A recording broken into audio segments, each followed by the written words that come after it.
The manicured lawns of St Petersburg are a long way from Syria's civil war, but what happens here over the next 48 hours could determine the nature of the international response.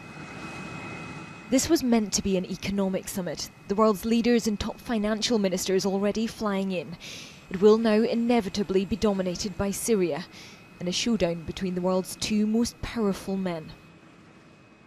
President Obama arrives from Sweden, just days away now from a congressional vote to authorise airstrikes on Syria, in search of consensus and some international cover on the need for military action. I didn't set a red line. The world set a red line.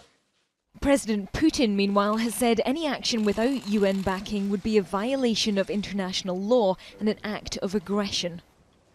He sent 2 more of his Navy's destroyers to the region to underline his point. But for all of the military hardware now accumulating in the Mediterranean, the real battles over the next 2 days will come in the corridors and on the sidelines of this summit.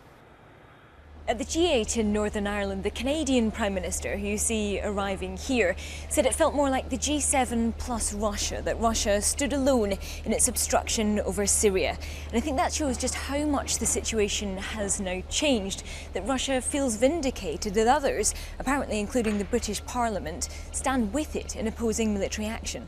I suspect Putin will be engaging, and indeed his foreign minister engaging some rhetoric with the West, but I think they'll wait to see what the American Congress does, and the more interesting conversations will be after that congressional decision. The last time the two presidents met, they could barely look each other in the eye, and it's been steadily downhill from there. Thank you very much, everybody. Obama described Putin as looking like the bored kid at the back of the class.